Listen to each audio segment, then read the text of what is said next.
Hello అండి.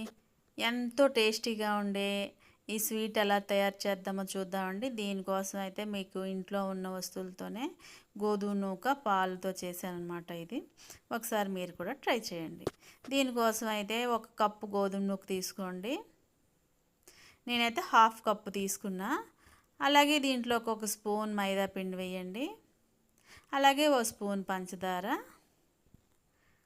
అలాగే చిటికెడంత soda, అలాగే ఒక కప్పు కాచి చల్లారబెట్టుకున్న పాలు. మీకు ఒక కప్పు కొల అయితే డబుల్ చేసుకోండి. ఒక కప్పు గోధుమ నూక తీసుకుంటే 2 కప్పులు పాలు పడతాయి అన్నమాట. ఇవన్నీ వేసేసాక ఒకసారి బాగా కలిగిపెట్టేసేయండి. పంచదార అన్నీ కరిగిపోవాలి, అవన్నీ కలిగిపెట్టేసేయండి.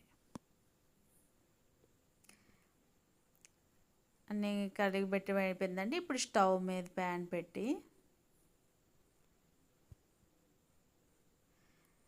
ఒక 2 చెంచాలు నెయ్యి వేయండి. నెయ్యిగా కరిగిపోయాక మనం ఇవన్నీ పాలు వేసి మిక్స్ చేసుకున్న ఈ పేస్ట్ ఉంది కదా, అది వేసేసి స్టవ్ మీడియం ఫ్లేమ్లో పెట్టి ఉంచుకోండి కాసేపు.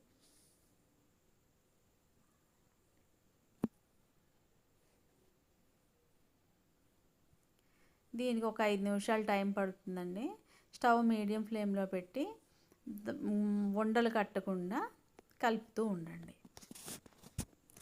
ఇది మనకి గోధుమ పిండి చపాతీలకి ఎలా అయితే కలుపుకుంటామో అలా అయినంత వరకు కలుపుతూ ఉండండి.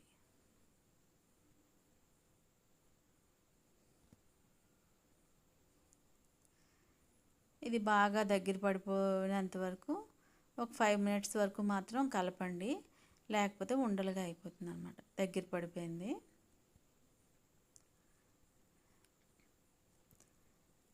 ఇది బాగా దగ్గర పడిపోయాక స్టవ్ ఆఫ్ చేసుకోండి.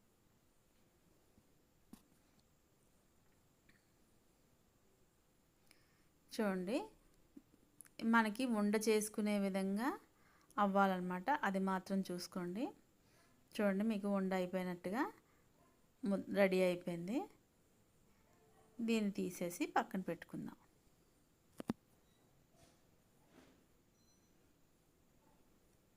ఇప్పుడు పాకం రెడీ చేసుకుందామండి. హాఫ్ కప్ గోధుమ నూక తీసుకున్నాను కదా, ఒక కప్పు పంచదార, ఒక కప్పు నీళ్లు వేసి స్టవ్ని మీడియం ఫ్లేమ్లో పెట్టి పంచదార కరిగినంత వరకు కలపండి. అలాగే చిన్న తీగ పాకం వచ్చినంత వరకు స్టవ్ మీద ఉంచండి. చూడండి, తీగ పాకం వచ్చేసింది. దీన్ని చల్లారిపోయినంత వరకు పక్కన పెట్టుకోండి. మనం ఇందాకట రెడీ చేసి పెట్టుకున్నది చల్లారిపోయిందండి. దీన్ని చిన్న చిన్న ఉండలుగా చేసి మీకు నచ్చిన షేప్లో రెడీ చేసుకోండి. మీరు ఇలా సిలిండర్ షేప్లో అయినా చేసుకోవచ్చు, లేకపోతే బిస్కెట్ షేప్లో అయినా చేసుకోవచ్చు. ఒక స్టవ్ మీద ప్యాన్ పెట్టి దానిలో కొంచెం ఆయిల్ యాడ్ చేయండి. నాన్ స్టిక్ ప్యాన్ ఉంటే మాత్రం నాన్ స్టిక్ ప్యాన్లోనే నూనె వేసుకోండి. నూనె కొంచెం మరిగాక ఇవి ఒక్కొక్కటిగా బిస్కెట్లన్నీ వేసేసుకోండి.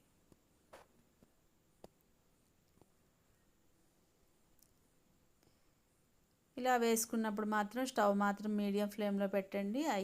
అయితే లో ఉండద్దు, లేకపోతే హై కూడా వద్దు. అలాగే ఇది బాగా వేగినంత వరకు మాత్రం తిప్పకండి. బాగా వేగే కానీ కలర్ కనిపించాకే తిప్పండి, లేకపోతే విరిగిపోతాయి అన్నమాట. బాగా వేగాక ఒక్కొక్కటిగా తిప్పేసేయండి. బ్రౌన్ కలర్ వచ్చినంత వరకు వేయించండి. చూసారా, గోల్డెన్ బ్రౌన్ కలర్ వచ్చేసింది.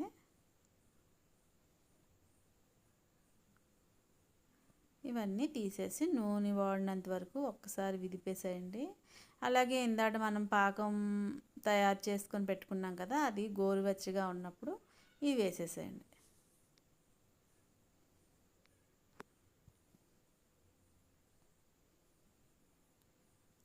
అంతేనండి, ఎంతో ఈజీగా అయిపోయింది కదా స్వీట్. ఎప్పుడు రొటీన్గా గులాబ్ జాములు కాకుండా ఇలా కానీ వెరైటీగా స్వీట్ చేశారనుకోండి, చాలా టేస్టీగా ఉంటుంది. మీకు టైం కూడా 20 మినిట్స్లో రెడీ అయిపోతాయి అన్నమాట. ఎంతో మృదువుగా కూడా వస్తాయి. ఎందుకంటే మనం తినే సోడా వేసాం కదా. మైదా పిండి ఎందుకు వేస్తామంటే ఉండ అవడం కోసం అని చెప్పేసి కొంచెం మైదా పిండి యాడ్ చేస్తాము.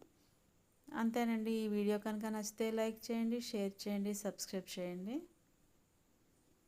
ఇందాక ఒకవైపు వేసేసి ఉంచాం కదా, మళ్ళీ రెండో వైపు మాత్రం తిప్పుకోండి. Thank you for watching.